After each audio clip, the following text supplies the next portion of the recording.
I guess, debatable to say that we're Christians by colonization because Christianity as an organized religion may have been formalized through colonization. But the question as to whether we as African people have always believed in a higher power and a source, a God that has always been there, who is behind the creation that is there, and that in that we had an actual religious system that was there, is something that is well documented. I mean, you go to Timbuktu, you have the Timbuktu manuscripts, which where your first universities were in Africa and your first religions were expressed. You go to countries like Ethiopia, which is on the Horn of Africa, which have never been colonized, and they have underground churches there that span for kilometers and kilometers and kilometers. It's about 13 or 14 churches, if I'm not mistaken, which go back hundreds, if not thousands of years just there, and it's a country that wasn't colonized. You go to places like Mapungube, where the place of kings, you have evidence of trade with with Jewish people, with Arab people, and you have sources and traces that there were books that were there and things which were used as religious artifacts, which aren't necessarily related with the more African traditionalist type of spiritual expression. So our connection with the divine has always been there, and the altercation now comes in the fact that we now base our identity as an African people on a colonized African identity, which takes our state of being from 2019. We base our being on there is this white boy called Jesus who's 2019 years old this year. And then in terms of our history, our lived history, then we take it on when Van Riebeeck first came here and what Van Riebeeck says he found here and what Van Riebeeck says he brought for us here. And then we take that as Christianity as when it arrived here and our spirituality as when it actually came to us. And then when we look at it, it creates this conflict within us because they must go into conflict. Because if Christianity came with Wo Van Riebeeck, Nabo Vasco da Gama, and all of them, it didn't come as what Christianity purports itself to be, which we still, as African people, now currently still strongly and fiercely hold on to above our own cultural beliefs, because most Africans are actually Christian above any other form of African belief. There are more Christians in Africa than there are anywhere else in the world. Shockingly enough, is that we'd have to accept that this white guy, this Jesus Christ, this God the Redeemer, this God who knows what is best for us, who is good and is benevolent and all of those things, is actually a dupe and is not really our God.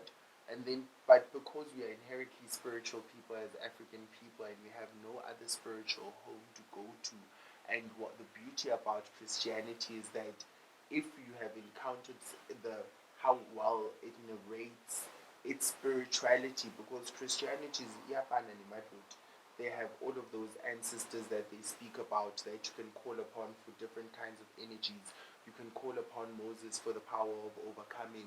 You can call upon Abraham for the power of wisdom. You can call upon, that David to overcome the ingenuity to overcome Goliath. These are ancestors the very same way as we do. But the sophistication in Christianity is that it's written in a book. It then even has a holy trinity where there's a hierarchy of how it works. And then there was now then the special one who is the white guy, Jesus Christ, who is brought in as Gutian is the intercessor. So in our beings, even rationally, it makes sense as a spiritual system and seems more superior when you look at it as Guti, as African people. All we ever had was ancestors, because most people think that we worship our ancestors as God, that we never had any other kind of God. So yeah, Christianity and Madhoti, if we look at it from that historical point of view, from that Western perspective, goodbye mess. because it becomes overly convoluted and there's all of those things. But if we take it from an African perspective, uthi kaSesotho kunali Ramasedi, which is the most high, then kunali Modimo, and then kunali Badimo. Do you see that already there's three echelons of divinity, the very same as the Holy Trinity they speak of in Christianity. We look at it from the Nguni perspective. Kunamenzi wonke wena uphezu konke, kunamveli nqangi wena lo wavela kuqala, kunasimakadze wena lo wasimakadzeni, kunasonini nanini wena lokhona njalo nanjalo. Yabona kunasodumo wena lo ukuthi mangikubita ngidumisa igama lakho, kunaNkulunkulu ukuthi mangithi Nkulunkulu ngithi likhulu lokwendele bona lengibabata igama lakho. That for us then becomes the God that is familiar. As African people, we don't have a singular belief that there is just one God. And that is something that a lot of us who are African spiritualists are very afraid to express, because Western Christianity speaks of a masculine God who is up there in the heavens. Tine, all of these different names I've called from the Nguni cosmology are God, but different manifestations of God. There's even feminine manifestations of God from Uma, who's actually the first who came before Bonge. Menzi Wonke first created Uma, who then created all the other faces. Then there's Unomkumbulane, which is the goddess of the ocean, the life giver, the life taker. There is Unomoyi and all of those people. So in all of that, our belief in the divine, our belief in what would be similar to what Christianity is also more inclusive, because it doesn't take it from it is an externalization. Firstly, that I must seek the kingdom of God, because the kingdom of God is within us in all of these very many expressions of what God is in this space that we are. It is not one that is masculine and asserts the masculine as the alpha and the omega, as God is called, because there's both the divine feminine and the divine masculine that express divinity and form take a part in our tale of creation. So I don't subscribe to a Western kind of Christianity, and I think a lot of healers, if we sat and would be honest, truly in their being subscribed to a Western kind of Christianity, but yet we do practice it, which is something that we can't run away from, because if meaning is tune, and all my great grandmother knew was to pray, and that's how she accessed her gift. And she comes with something that she wants to give to me, and that will serve me. Whether these are my opinions of how I feel about the white boy and all of that, I will pray and I will cry and I will believe in the very same thing. And then we become called what? Hypocrites. We become called people that don't, that as kulumi straight, but it's because ultimately when you're a child of spirit, it's about always showing your ability to submit, even submitting to something that you necessarily do not believe and hold true to yourself, but spirit is showing and sending you to be there. Because in my spiritual journey, when we look at Hinduism, Buddhism, Christianity, all of the different kinds of spiritual expression, they are all the same. They are modalities. They are not the divine. We are the divine. They just become conduits, modalities, ways to channel, ways to connect to the higher power, ways to translate that which is there in the esoteric metaphysical space to the here and now in this time and space where we are present. So you can use any of them really to penetrate it. And we we as people obviously will have opinions on that, which is obviously different, because that's the world we live in, where we're taught to look at that which is different from us as lesser or greater and to quantify. But the truth of the matter is that any kind of spiritual practice, meditation, is really just about what resonates with you and any of them, there is no lesser and there is no greater. I am a big believer that this whole spiritual thing has to be about comfort. You grew up Christian, you are comfortable with being Christian, you are called. I'm not going to say to you throw away your Bible, stop going to church, start partnering, become a hardcore Mkomboti fan that's going to jump straight into Spandla ganging. No, you're bored, logo. Because as a spiritual person, you must be at one with spirit. As I said, for me, all of these spiritual expressions, whether Christianity or whatever it is, it's just a modality. It's a way to channel. So what I usually do is that very thing which you think is going to be a wedge between you and penetrating spirit, because a lot of Christian people, when they discover they have the calling, think that their Christianity is going to actually now hold them back or is going to come into conflict with their Africanness.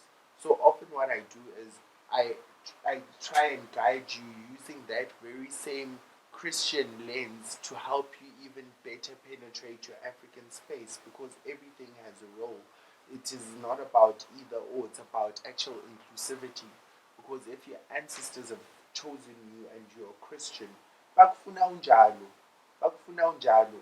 There's certain things that lived experience within you will contribute in your ancestral space, even if perhaps it's because your ancestors are going to come and teach you certain things which will allow for you to feel as though you are powerful, and bayakubona ukuthi wena unenhliziyo lengathi iyajika, so you need that Christian foundation to teach you to always emulate the light and to gravitate towards the light.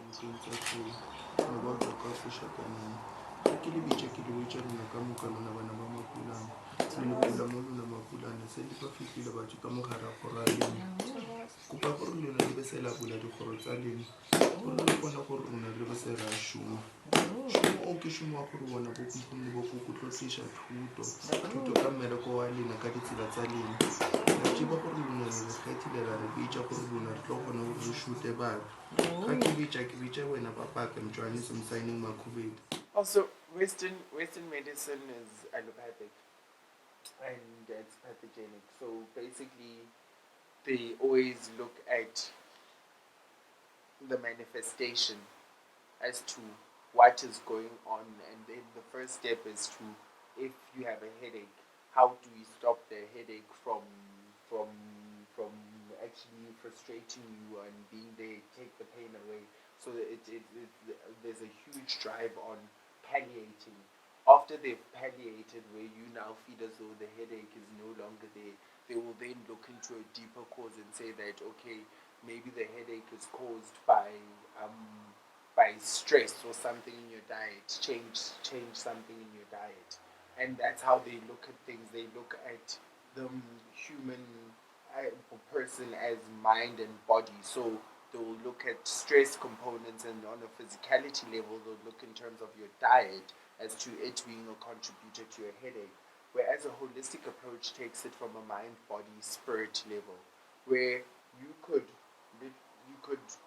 constantly have headaches, chronic headaches, have symptoms of strong, serious anxiety.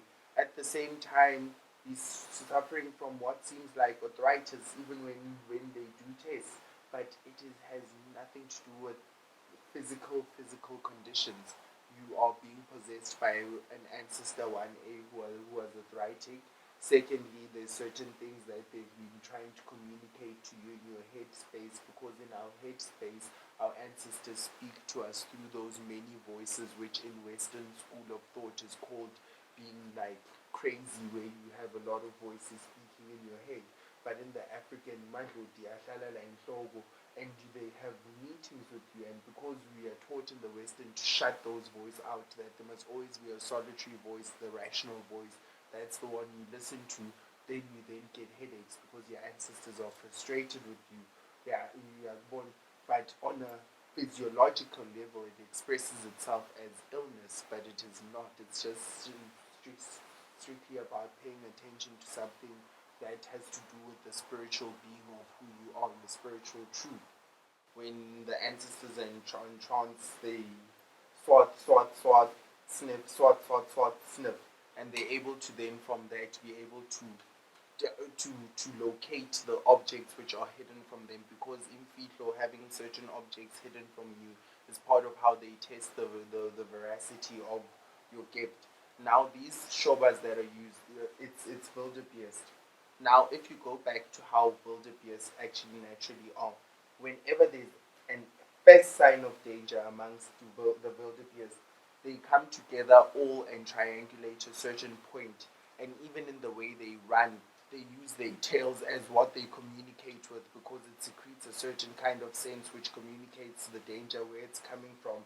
And in that essence then, when you then take that wildebeest tail and you use it as a shoba, there's certain alchemic processes that are done to it, because as we said, Western science bases its alchemy on the mind and body, whereas we also incorporate the spirit. So through asking of the animal to also then give the person who's going to be using that tail the ability to divine when danger is imminent, and to be able to then track out a path and find its kin like that, you are able to use then things like the shoba tail to divine, and then it becomes something where it's not something, when you've explained it in the way that I've explained it, where it's not just like, oh, they use animal tails, why are they using animal tails?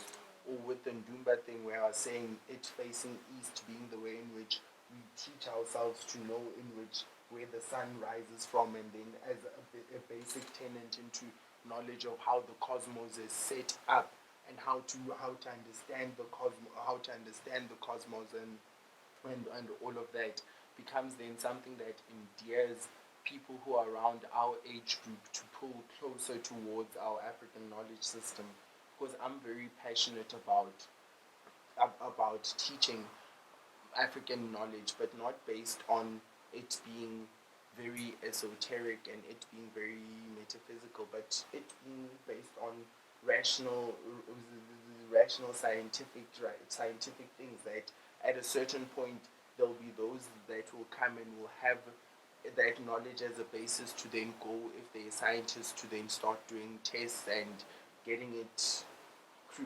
verified, like how any other kind of knowledge system is actually brought to the fore, because that's what they've done in Asia with Ayurvedic medicine, is that the knowledge practitioners and the custodians started being more open as to the deeper understanding as to the scientific aspects and contributions of how they use those things, and then those who actually have access into then researching further went and researched, and now you have Ayurveda as something that is no longer seen as some fad, some alternative medicine, but is starting to compete on equal footing as your Western allopathic medicine.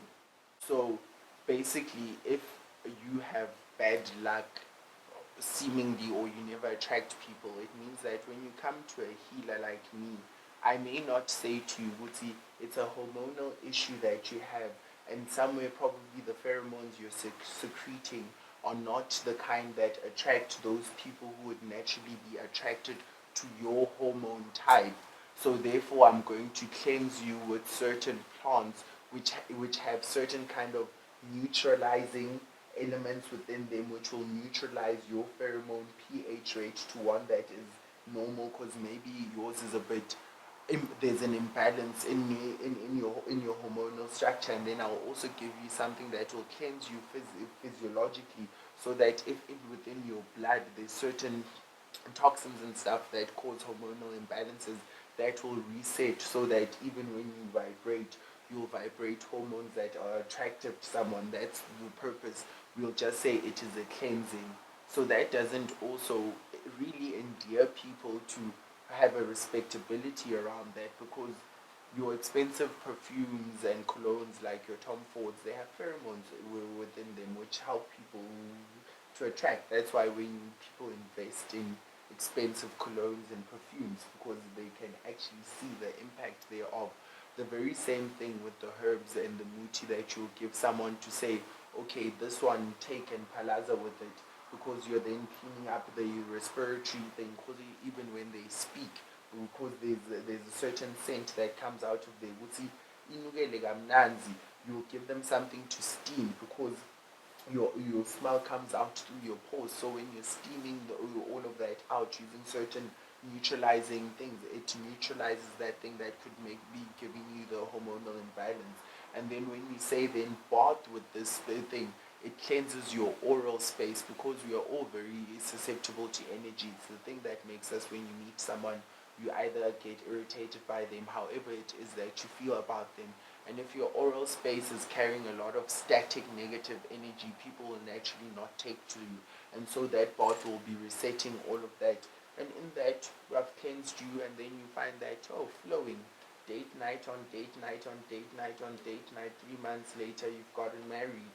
Or the person who you were dating was not so serious about you, but next thing is just like, this is the most amazing person that I've ever met. And it's all because I used rational thinking to then look into you, but because how I go about then dealing with it is not something that is mainstream, it's then seen as not something that is scientific. What do you think about New Age and just the New Age movement in general? And how could you relate it maybe to African spirituality in a sense? Generally, I think as the world, we're tired of the same thing.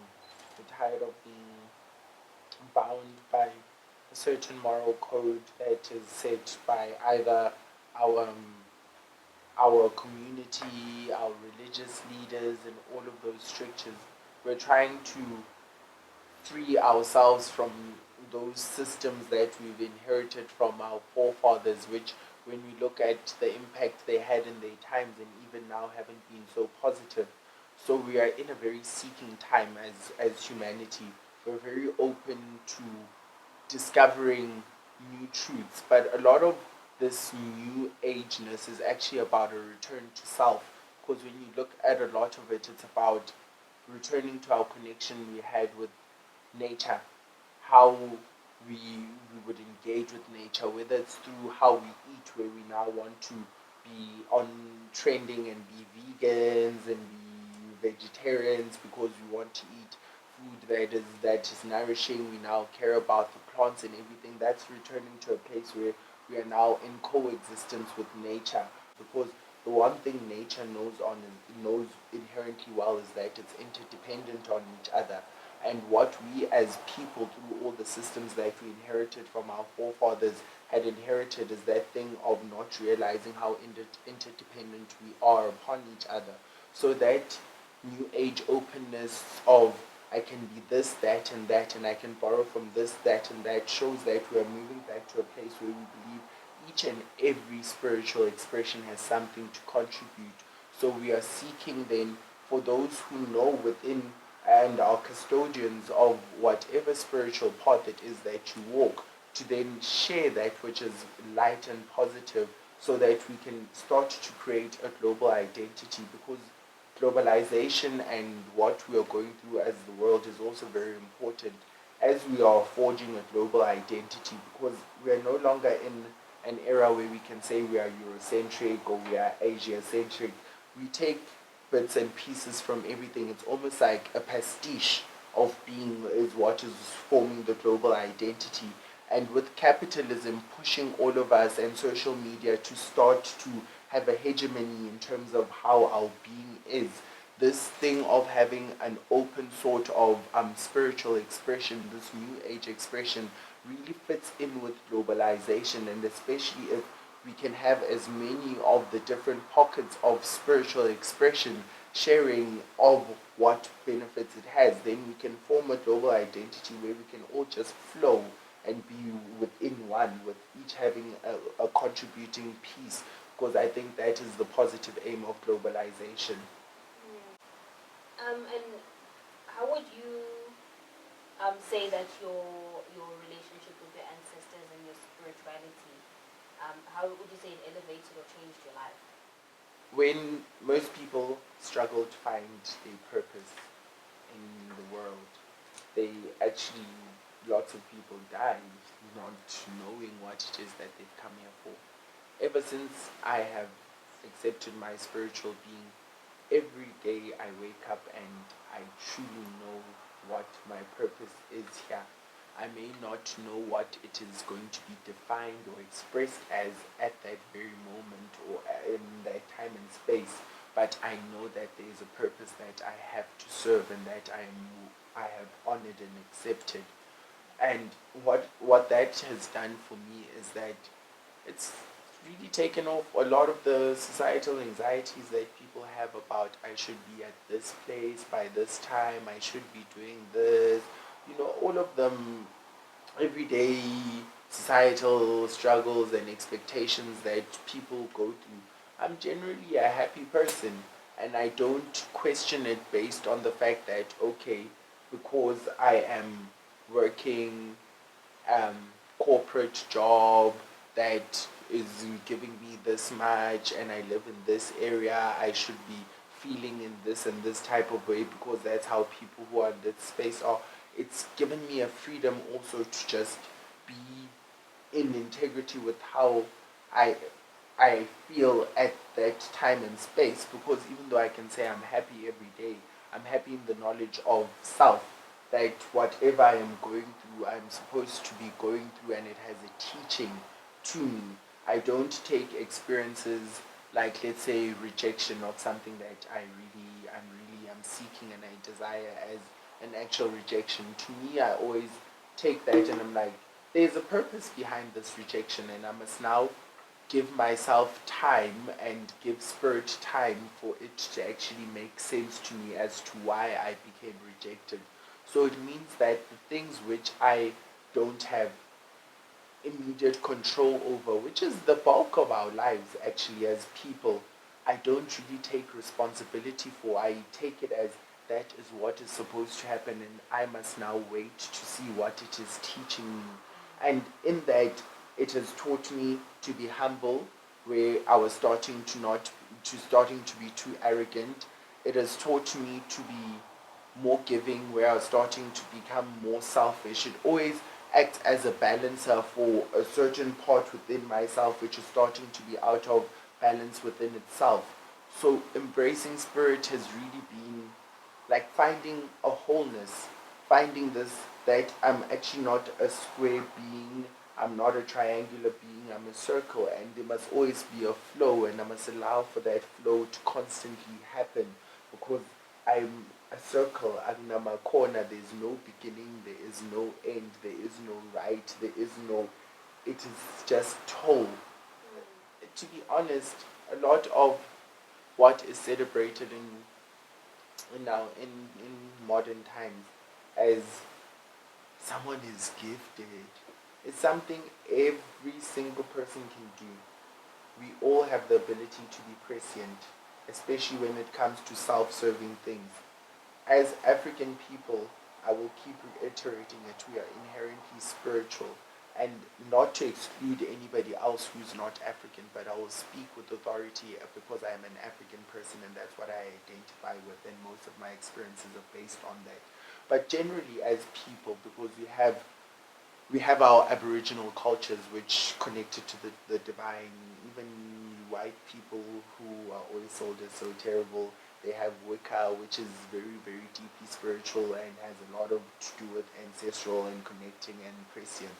But going back to the African child, we all have guides. We are all born with guides. Those guides must warn you when something is not going to go right because you have ancestral communications channels. The thing is that mine can be dreams, yours can be intuition, somebody else's could be just through physical pains and sensations where you know if I wake up today and my ear is itchy, it's not going to be a good day. Something bad is going to happen. And then learning how you interpret your ancestral communication channel as when they communicating warning to you. Each and every one of us, when you meet somebody that is meaningful to you, there's a sign. In every situation, there's always that prescience that we can all tap into without having to pass out, without having to initiate or would you have a calling or whatever. But because we don't foster our relationship with our ancestors, we don't know how to penetrate our divine. Because knowledge of self, knowledge of your ancestors is what gives you basically, if I could say it, the the input that the codex that you must input in order to penetrate your divine self. Take for example, you are, because I don't necessarily like to use intimate examples, but alas, I'll use it guy one. I'm Makubedi. So Makubedi is a color. It means mother of red. So from just knowing my surname and knowing what it means, I know that the color which associates me whenever I want to connect to any of the spiritual giftings or any kind of energies I need from my lineage that comes from there would then be red. In our Siredo, it goes and it says, Ritswa ditabeng tsa kai kai, Ritswa nukeng ya kai kai. So that Taba is a certain mountain. That Nuka is a certain river. It even goes on to describe Horikwako Shakwane. Shakwane is the reeds. In just knowing that, I already know, okay, if I want to go and connect to my people at a location, because location is everything when it comes to connecting to spiritual energy, I must go to a mountain and a river, but preferably that mountain and that river. And by a river, I must go to the place where there are reeds, because that's where my people are. Our clan totem is a lion. So I know if I want to be honoring them and I want to show that I am embracing where I come from, I must have something which represents the lion, be it a cloth, be it a staff that has a lion on it, or an actual bit of lion skin in its actual self, to show that I am embodying my ancestors. So in that way, I could go with each and every one of my lineages that I know as to what, just through our clan praises and the totems and everything, the places it connects me to. And in that way, I have basically a rubric of Lana Mine, Mtata Mandla Kona. And if I connect to all of those things, that my lineages, just knowing where my lineages and clan phrases, what they describe my people as in the places they come from, and what greatness they and characters they describe them having, I'm able to call upon that. Because if we believe that in our DNA, through DNA, we can inherit certain traits, certain ways in within which we look, and all of that from our ancestors, of course we can also inherit their gifts and their capabilities and all the things they represented. But so long as we have the code to access that. Could you tell us a little bit about the importance of rituals, and what are some of the most important rituals in spiritual practice? The most important ritual is to cleanse. Cleanse, cleanse, cleanse, cleanse, cleanse. We're taught this by the seasons. When we go through the seasons, now we're going into autumn, and then it will be winter. That's a period where nature is cleansing itself again. Spring will come, and then the first rains will fall. That's a process of planting. So, being a child of spirit in Wanawabadimo, you also become a student of nature, where you learn from nature to see that what does nature do constantly all the time. And nature is constantly in a state of cleansing, whether it's something killing something, so that it's cleansing, constant cleansing. And that cleansing is then has to be in integrity with you. If I constantly feel tired, I have these aches and pangs, just there's a lot that is going on in my body, my kind of cleansing that I need is a physical kind of a cleansing. That is the one that I must focus on at that time. If it's just a physical, it has physical confines. If in my head space, I'm not in a good mental space, I'm not really able to think and fire at the right mental faculties that I'm supposed to, my focus should be that. If spiritually I don't have a grounding or any kind of spirituality to go in, or I'm spiritually conflicted, that is my kind of cleansing that I must go through. And if it's a combination of other things, that is also the cleansing. But that is not something that you achieve and it's like a house that you've built and the foundation is done and now there it is. You can live in it and it will forever be like that. You constantly have to do cleanse your mind, body, spirit level, because this is what ties you to the present, to being here, to this human experience, because we may be spirits having a human experience, but the most important is the experience we are having here. And whether at when you're physically unwell, if you are unwell, there's no way you can be having a truly meaningful human physical experience here. If you are mentally unwell, there's no way you can really be having a meaningful human experience right here. Whenever there's a certain kind of an unwellness, which then becomes like a dirt, which is why we speak of cleansing, because the cleansing is actually healing or paying attention to or whatever it can be. That for me is the most important ritual, and how you go about expressing it is then dependent on what you are most comfortable with and what works for you. Because I can't prescribe and say that I do my cleansing in this and this way, because I'm not here to cleanse everyone, because I'm not for everyone. I can never be for everyone. I don't want to be for everyone. Because the world is a lot. Yeah. There's a lot of us. There's a lot of us. So find that which works for you and just go about cleansing. And thinking about the stigma around African rituals and the stigma around African spirituality in general, how do you think colonization maybe had an effect on that? And how do you think that colonization in general had an effect on how our spirituality is Africans? What colonization did is that it came and it pulled the rug from under our feet as African people, because we have a very, very strong oral history. And even the fact that we have a strong oral history is something that a lot of us now look down upon, which is part of why we are making efforts even like this documentary to document things so that our future generations will not have to, when they look for it, only encounter things that look down upon them. But that oral history was so, so important, because within that it brought together the, the family, it brought together the community through just speech. As I'm speaking now, each and every one of you is captured in this moment in each and every way. It's not about the person sitting across me interviewing me and me being the one who's responding, but everyone in the space is somehow becomes connected through that, because there's something that is being orally narrated. So our oral tradition used to bring us together, and when westernization, colonization came, it came with it firstly through missionary ends.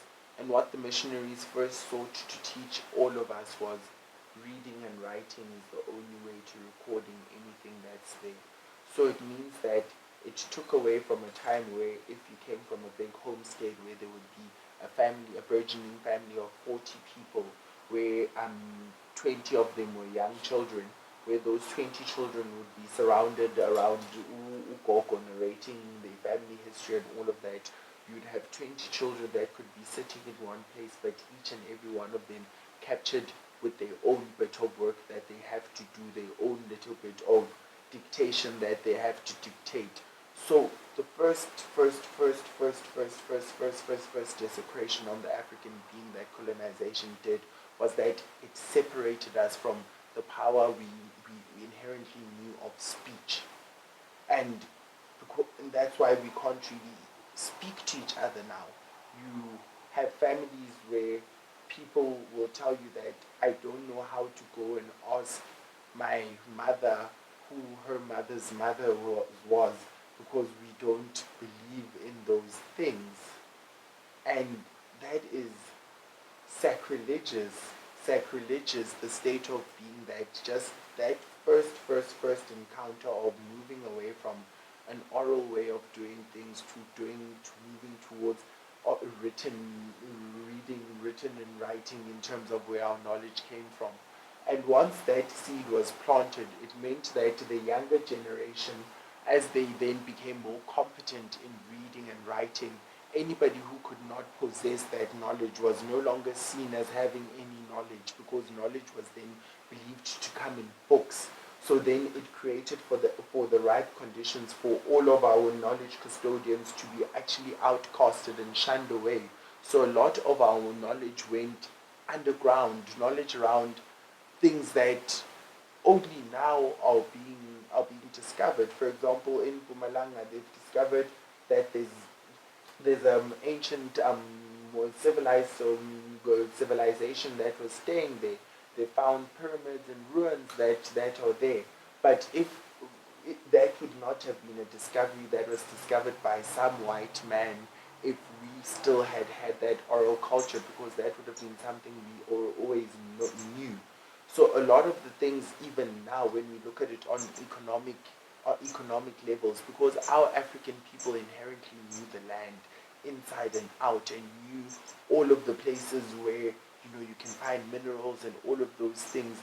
In locking out our ability to actually freely, openly speak with each other, it's locked us out from knowing a lot of the inheritance and the wealth that our land carries, which then made it easier, even as colonialization went on, for then the white settlers to take the land away from us, because we didn't even know the power of what the land actually signified anymore. When you look at when the separate development and apartheid came in, because that was almost 100 years after the first colonizers came and settled here on Africa, and the missionaries that already began starting to now civilize the savages and move them away from that culture of oral culture and of living and cohabitating in homesteads, and now starting to build these modernized city-like types of states within our spaces.